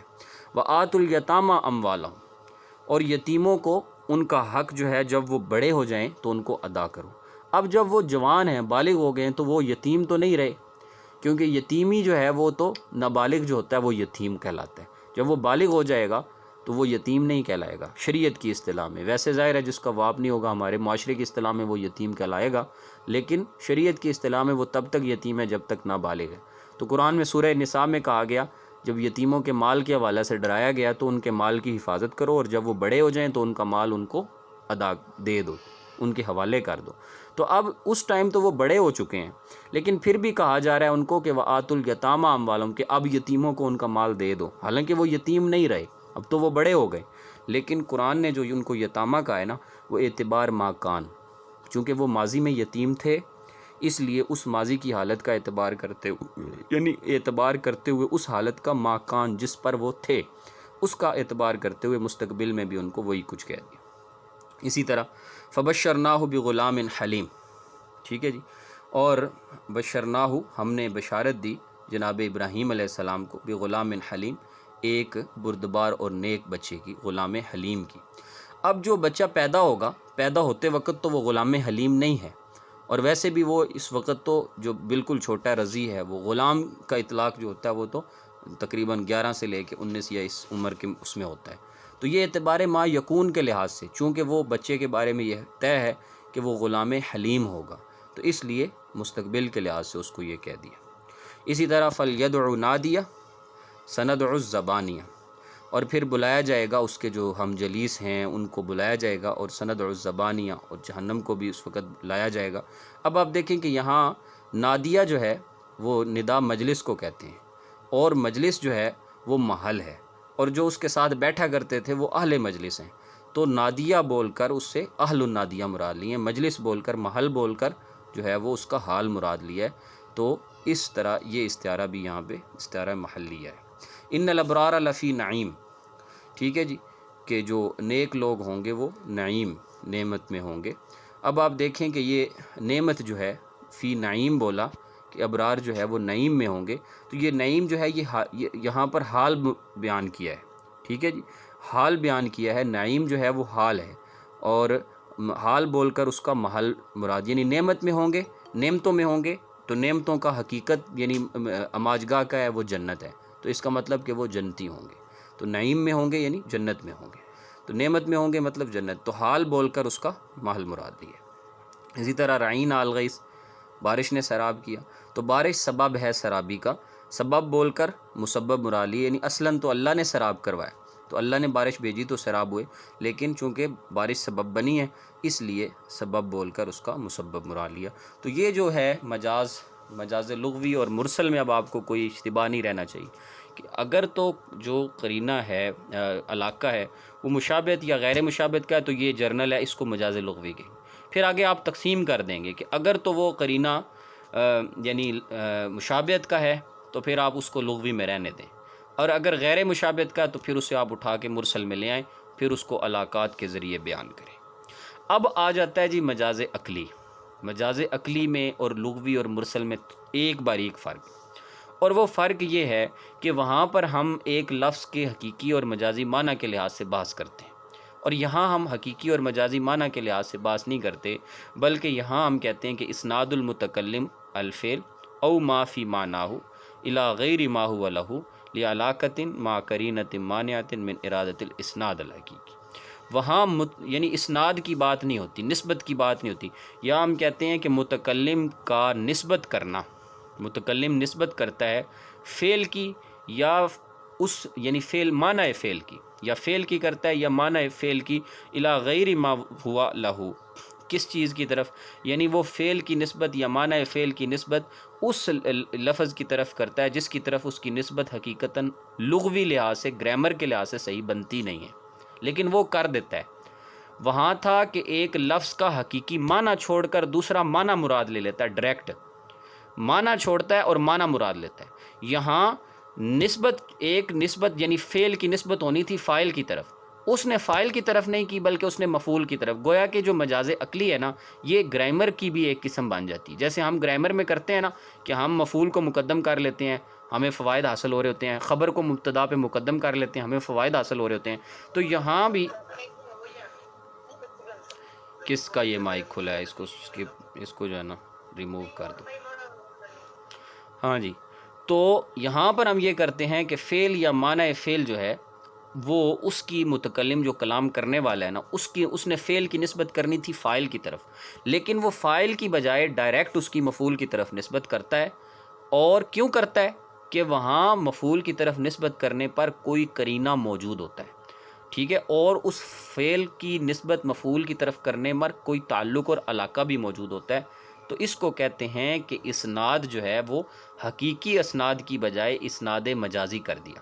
یعنی اسناد حقیقی جو کرنی تھی وہ نہیں کی بلکہ اسناد مجازی کر دی۔ اور اس اسناد مجازی کو جو ہم کرتے ہیں تو اس کے پیچھے ہمارے پاس کوئی لاجک ہوتی ہے، کوئی ایسا تعلق اور علاقہ موجود ہوتا ہے، اور قرینہ معنی بھی ہوتا ہے کہ نہیں یار یہاں فعل کی طرف نسبت نہ کرو بلکہ یہاں مفعول کی طرف کر دو، مصدر کی طرف کر دو، کسی چیز اور کی طرف کر دو، تو یہ چیز اس کو کہتے ہیں ہم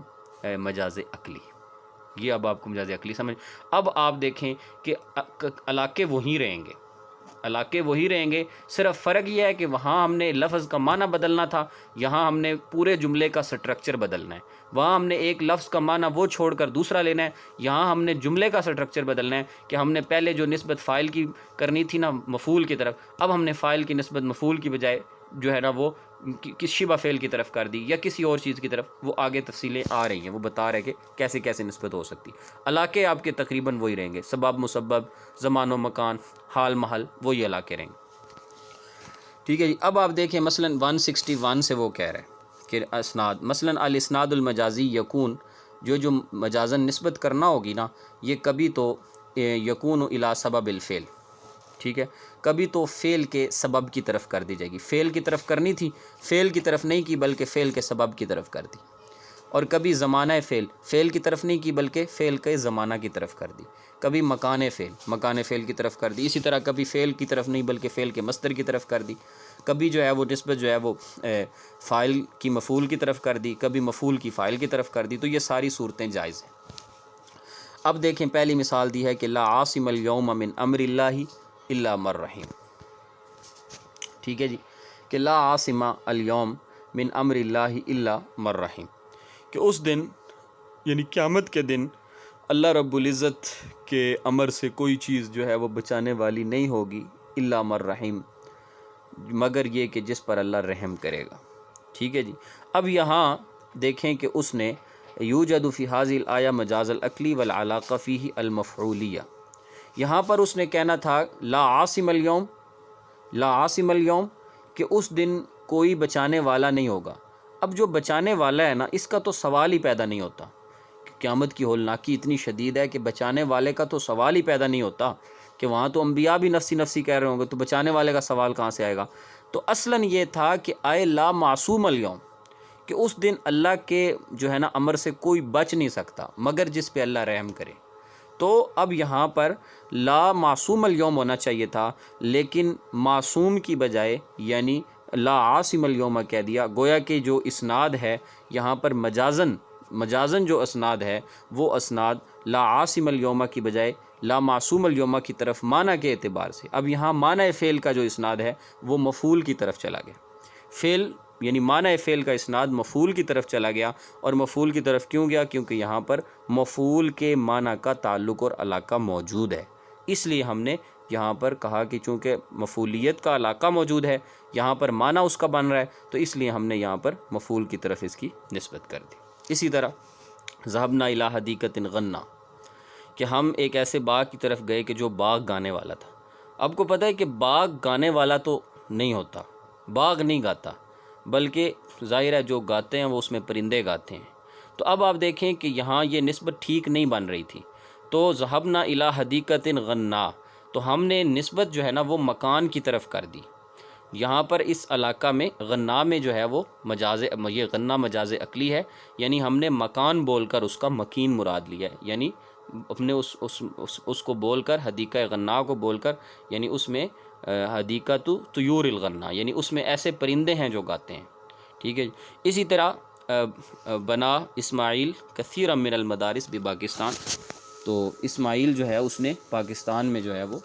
بہت سارے مدارس بنائے۔ اب یہاں اسماعیل سے مراد، ویسے یہ اسماعیل والی مثال تو ایسے عربوں سے انہوں نے استاد جی نے کاپی کر لی ہے، ورنہ مثال یہ ہونی چاہیے تھی کہ بنا فیصل کثیر من المدارس بپاکستان،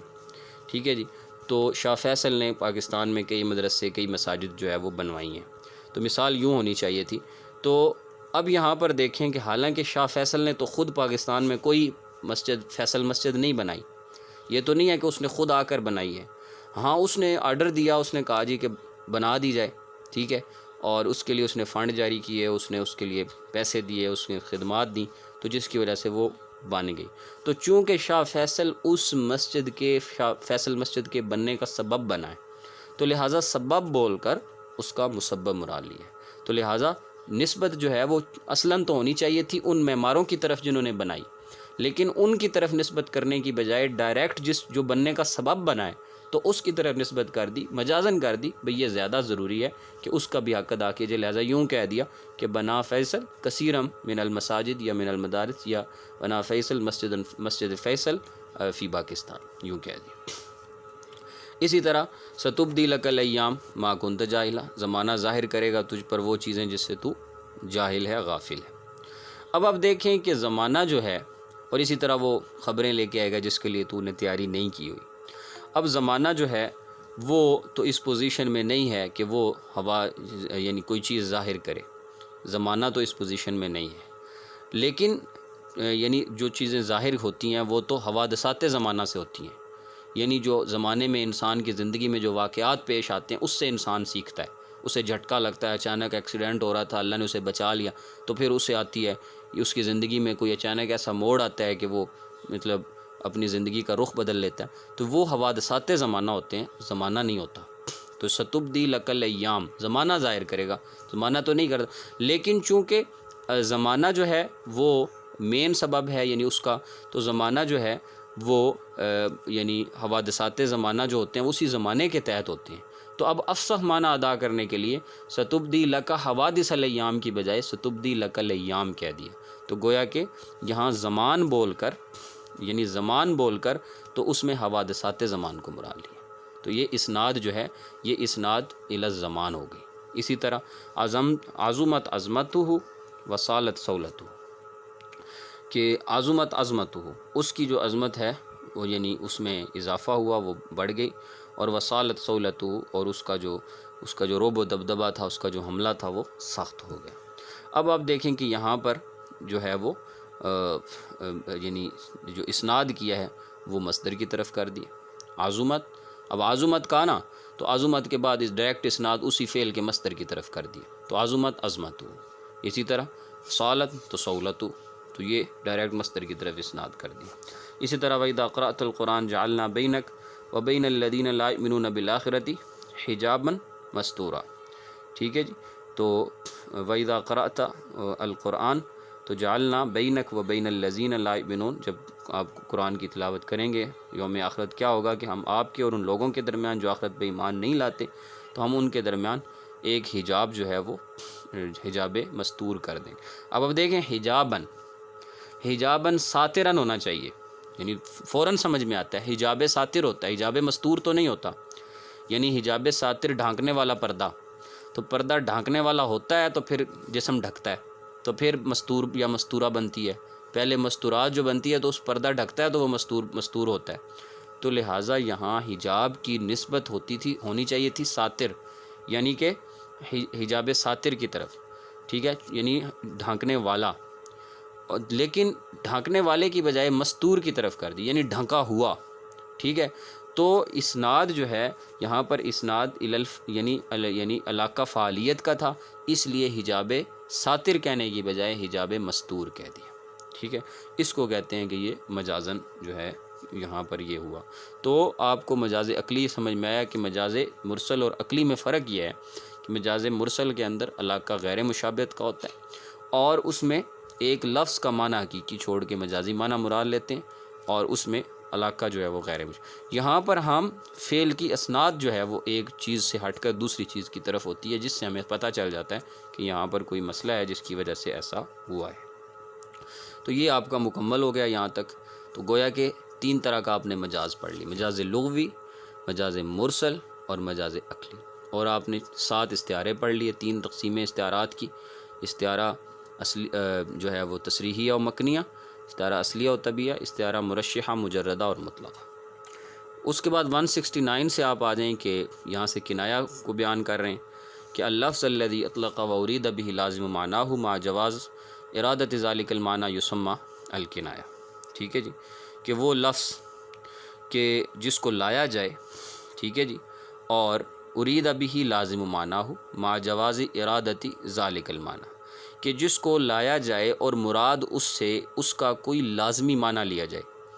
اور جو اس کا حقیقی معنی ہے وہ معنی مراد لینا بھی جائز ہو، لیکن اس حقیقی معنی کو مراد نہ لیا جائے بلکہ اس کا کوئی اور لازمی معنی بن رہا ہو وہ مراد لیا جائے، اس کو کہتے ہیں کنایہ، ٹھیک ہے جی۔ اور کنایہ جو ہے اس کی 3 اقسام ہوتی ہیں، اور کہ ایک جو ہے ان المکنی عنہ، ٹھیک ہے، فی الکنایہ قد یکون، جو مکنی عنہ ہے یعنی جس سے آپ نے کنایہ کرنا ہے، کبھی تو وہ صفت ہوگی، کبھی وہ موصوف ہوگا، اور کبھی وہ نسبت ہوگی، یعنی کنایہ عن الصفہ، کنایہ عن الموصوف اور کنایہ عن النسبہ۔ مثالیں دی ہیں اس نے تینوں کی۔ پہلی مثال کہ فلانۃ بعیدۃ محو القرط، ٹھیک ہے جی، کہ فلاں عورت جو ہے وہ لمبی گردن والی ہے۔ عربوں کے یہاں خوبی تھی لمبی گردن والی عورت کا ہونا، تو فلاں عورت لمبی گردن والی۔ اب لمبی گردن والی عورت کا معنی ادا کرنے کے لیے جو لفظ استعمال کیے کہ فلانۃ بعیدۃ محو القرط، محو القرط کہتے ہیں بالیوں کو، ٹھیک ہے جی، اور محو القرط کا مطلب کہ بالیاں پہننے کی جگہ، ٹھیک ہے جی، کہ فلاں عورت کی جو بالیاں پہننے کی جگہ ہے یعنی کان کی لو ہے وہ بعید ہے، دور ہے، یعنی اس کے جو یعنی کندھے ہیں اس سے دور ہے۔ تو یعنی اب اس معنی کو یوں ادا کیا، یعنی ڈائریکٹ بھی یوں کہہ سکتے تھے کہ جو فلانۃ جو ہے، فلانۃ طویلۃ العنق، فلاں عورت لمبی گردن والی ہے، لیکن خوبصورتی پیدا کرنے کے لیے یہ نہیں کہا بلکہ یوں کہا کہ فلانۃ بعیدۃ محو القرط، فلاں عورت جو ہے اس کی جو بالیاں پہننے کی جگہ ہے وہ دور ہے، ٹھیک ہے، مطلب کہ وہ لمبی گردن والی ہے۔ تو اب آپ دیکھیں کہ یہاں جو اس عورت کی صفت تھی نا، لمبی گردن کا ہونا یہ اس کی صفت تھی، تو اب کنایہ عن الصفہ ہے، یعنی اس کی صفت کا اظہار کرنے کے لیے یوں مثال دی۔ اسی طرح وحملناہ علی ذات الواح و دسر، اور ہم نے ان کو سوار کیا ذاتی الواح، ایک ایسی چیز ذات الواح کہ جس میں لوحات بھی ہیں اور جس میں دسر بھی ہیں، دسر کیل اور لوحات یعنی تختے، ٹھیک ہے، لوحہ ویسے تو تختی کو کہتے ہیں، مراد اس سے تختہ ہے، یعنی ذات الواح و دسر، تختے اور کیل والی یعنی کہ کشتی، ٹھیک ہے۔ اب ڈائریکٹ بھی کہہ سکتے کہ وحملناہ علی جاریۃ،